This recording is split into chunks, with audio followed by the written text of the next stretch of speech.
नमस्कार. कालपासून वेगवेगळ्या चॅनलवरती महापालिकेमध्ये निवडून आलेल्या आणि पराभूत झालेल्या उमेदवारांच्या मुलाखती चालू आहेत. एक मुलाखत पाहण्यामध्ये आली जी पुण्यामधल्या प्रभाग 25 मधली होती आणि तिथल्या महिला उमेदवार ज्या आहेत त्यांची तक्रार होती. त्या असं सांगत होत्या मीडियाला की तिथला जो निवडणूक अधिकारी जो होता तो मॅनेज केला गेला होता विजय झालेल्या पक्षाकडनं, असं त्यांचं म्हणणं होतं. आता त्या उमेदवार आहेत त्या स्वतः वकील आहेत आणि त्या मोठ्या नेत्या पण आहेत, चांगल्या नेत्या आहेत त्या.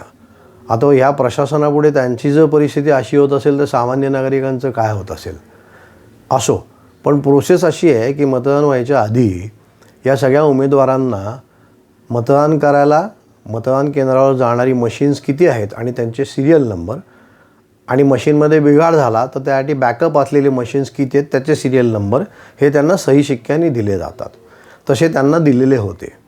पण मतमोडणीच्या वेळेला ते सिरियल नंबर जे होते ते काहीतरी बदललेले होते आणि निवडणूक अधिकाऱ्याचं म्हणणं आहे की काहीतरी तांत्रिक बिघाडामुळे काहीतरी योग्य कारणाकरता त्यांनी ती मशीन्स त्यांना बदलायला लागली. आता या उमेदवाराचं म्हणणं काय आहे की त्यातलं जे डेटा कार्ड आहे त्याच्यावरती सगळा डेटा असतो, म्हणजे कुठल्या उमेदवाराला किती मतं मिळाली.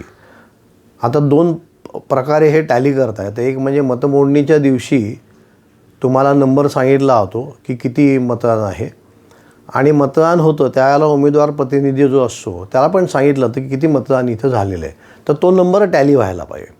पण ह्या उमेदवाराचं म्हणणं काय आहे की त्या डेटा कार्डमध्ये आधीच मतदान करून ठेवलं होतं. म्हणजे समजा एका मतदान केंद्रावरती 500 मतदान झालं असेल आणि त्यातलं 350 X या उमेदवाराला मिळालं आणि उरलेलं Y उमेदवाराला मिळालं, तर X उमेदवाराला मिळालेली मतं जी होती ती आधीच त्या डेटा कार्डमध्ये मतदान करून ठेवलं होतं आणि ते डेटा कार्ड वापरलं गेलं.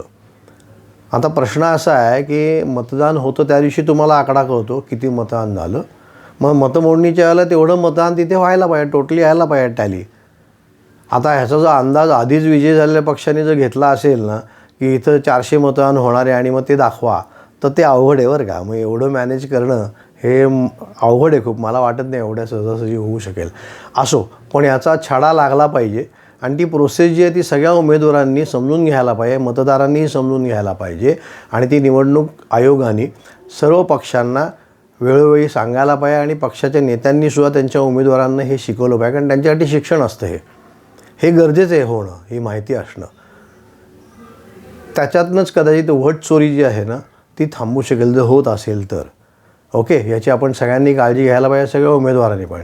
जय हिंद, जय महाराष्ट्र. धन्यवाद.